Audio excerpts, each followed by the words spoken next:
Corona फैलाने के इल्जाम का सामना कर रहे तबलीगी जमात के सभी 36 फॉरेन नेशनल्स यानी विदेशियों को दिल्ली की एक अदालत ने इस इल्जाम से बाइज्जत बरी कर दिया है। कोर्ट ने कहा कि इन लोगों पर इल्जाम लगाने वालों ने कोई सबूत पेश नहीं किया और गवाहों के बयानों में कॉन्ट्राडिक्शन यानी अंतर विरोध है।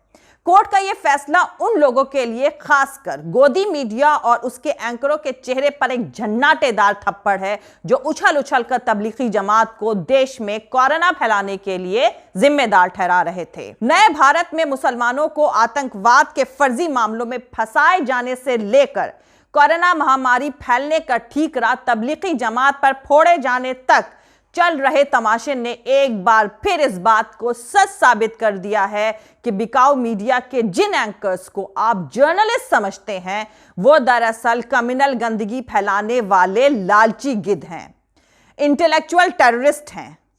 तबलीगी जमात के बहाने पूरी मुस्लिम कम्युनिटी के खिलाफ नफरत भड़काकर उसका सोशल बायकॉट यानी सामाजिक बहिष्कार कराने की कोशिश के जिम्मेदार इन इंटेलेक्चुअल टेररिस्ट को कुछ लोग पत्रकार समझते हैं, जबकि असलियत यह है कि ये लोग किसी राइट विंग मिलिटेंट ऑर्गेनाइजेशन के लोगों से कम नहीं हैं। इनमें थोड़ी भी शर्म या गैरत नाम की चीज होती तो ये तबलीगी जमात के साथ साथ पूरी मुस्लिम कम्युनिटी से माफी मांगते। गोदी मीडिया ने तबलीगी जमात के लोगों को कोरोना फैलाने का गुनहगार ठहरा दिया था बिना सबूत, बिना गवाहों के। अब अदालत ने उन सभी लोगों को बेगुनाह पाया है। यह बेशरम मीडिया अब भी उसी अंदाज में किसानों और किसान आंदोलन के सपोर्टर्स को नक्सली, खालिस्तानी, पाकिस्तानी, देशद्रोही, गद्दार वगैरह वगैरह ठहरा रही है। कोरोना फैलाने के इल्जामों में जमाती बेगुनाह साबित हो चुके हैं, लेकिन अभी तक किसी भी इंटेलेक्चुअल टेररिस्ट यानी बौद्धिक आतंकी की गैरत नहीं जागी है।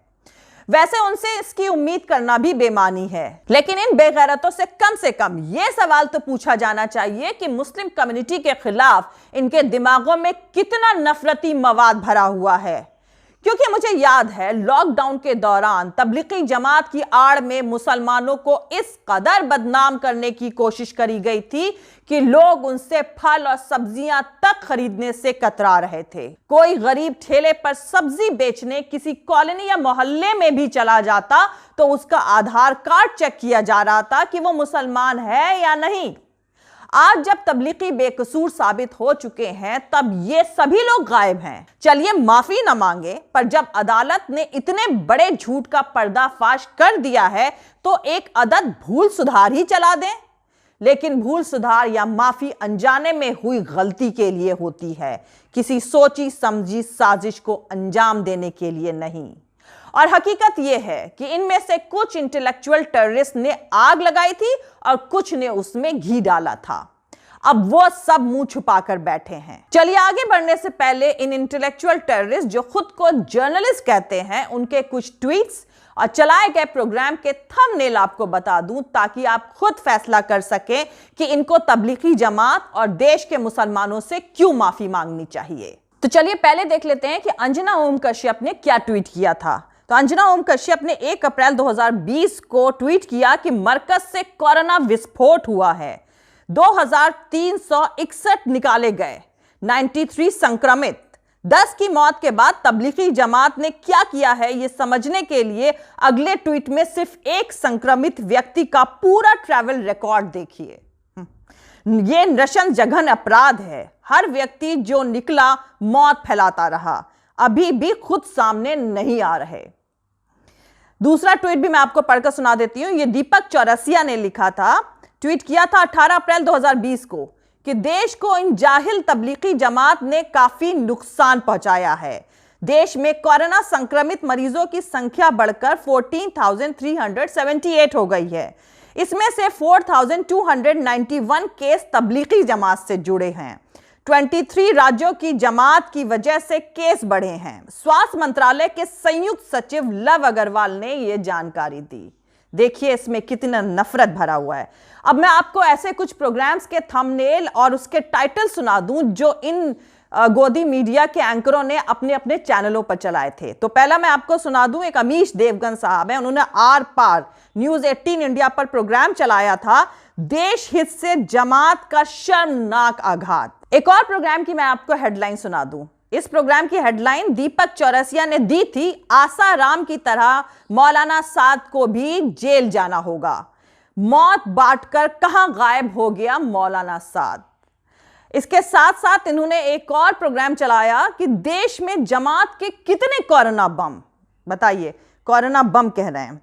इसके साथ साथ एक और प्रोग्राम चलाया गया आज तक पर कि नफरत के वायरस को रोको, मरकज ने मामला बिगाड़ दिया।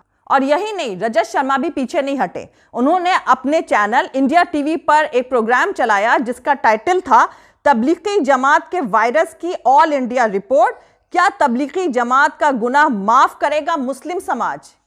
तो अब मैं इन लोगों से पूछना चाहती हूं कि क्या मुस्लिम समाज इन जैसे एंकरों को माफ करेगा इस तरह की वाहियात टाइटल्स के प्रोग्राम चलाने के लिए। और अब कोरोना फैलाने के इल्जाम का सामना कर रहे तबलीगी जमात के सभी 36 विदेशियों को दिल्ली की एक अदालत ने इस इल्जाम से बाइज्जत बरी कर दिया है।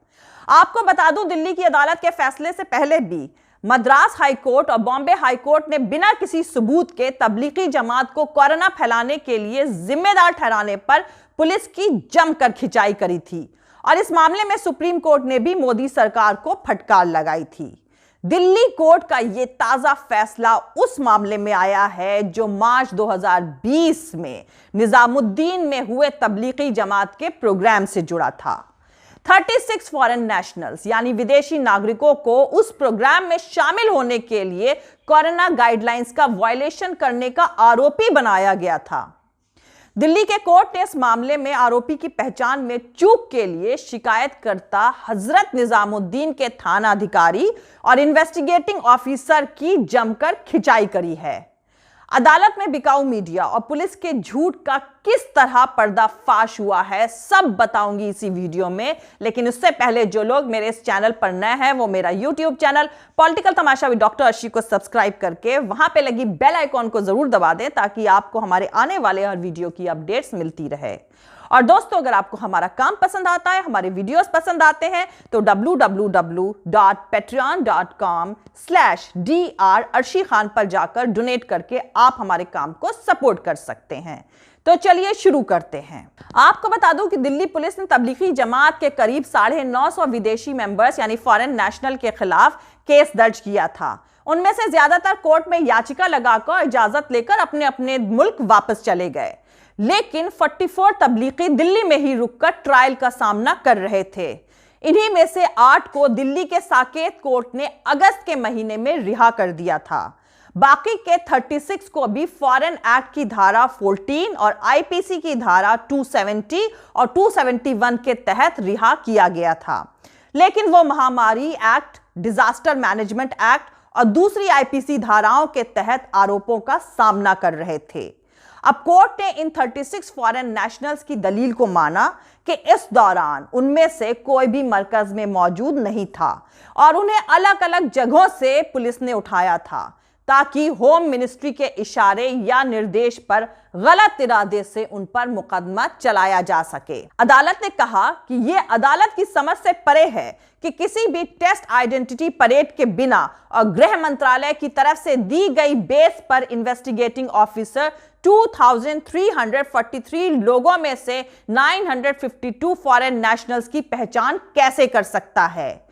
कोर्ट ने यह भी कहा कि थाना अधिकारी शुरुआत से ही मरकज में मौजूद लोगों की सही तादाद जानते थे, फिर भी वक्त पर कार्रवाई करने में पूरी तरह फेल रहे हैं। इससे पहले दिल्ली की अदालत ने अगस्त के महीने में तबलीगी जमात के 8 लोगों को रिहा करते हुए कहा था कि इनके खिलाफ कोई भी सबूत नहीं है।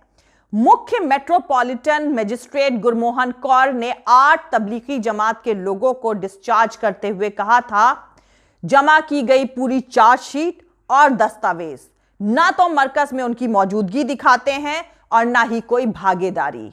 रिकॉर्ड पर कोई दस्तावेज भी नहीं है जिससे लगे कि वो तबलीग के काम में शामिल पार्टिसिपेंट में से एक थे, जैसा कि इल्जाम है। इससे पहले अगस्त के महीने में ही बॉम्बे हाई कोर्ट के औरंगाबाद बेंच ने इस मामले में मोदी सरकार, महाराष्ट्र सरकार और मीडिया के रवैये पर सख्त नाराजगी जाहिर करते हुए विदेश से आए 29 जमातियों के खिलाफ दर्ज एफआईआर को भी रद्द कर दिया था।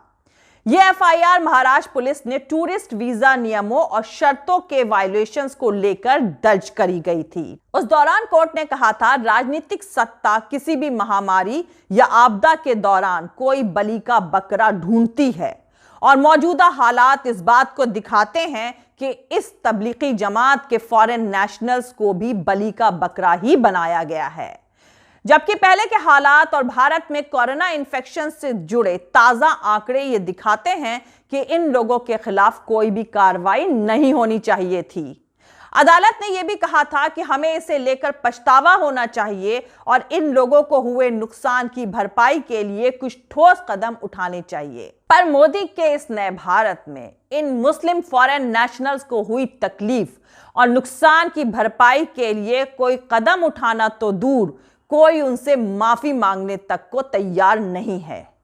सोचिए, ये लोग अपने अपने मुल्क भारत, यहां का मीडिया और यहां की पुलिस की कैसी तस्वीर लेकर लौटे होंगे और भारत की खूबसूरत तस्वीर को हुई इस नुकसान की भरपाई आखिर कौन और कैसे करेगा।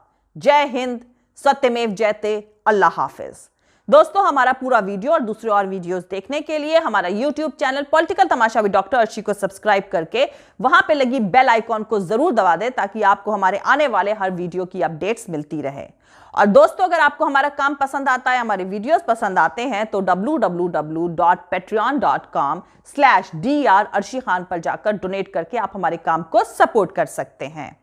दोस्तों, अगर आपको हमारा वीडियो पसंद आता है तो लाइक और शेयर करना हरगिज नहीं भूलें। आप हमें फॉलो भी कर सकते हैं हमारे ट्विटर, इंस्टाग्राम और फेसबुक पेज पर। मेरा ट्विटर हैंडल है @arshi_aziz Khan। Thank you. मिलते हैं अगले वीडियो में।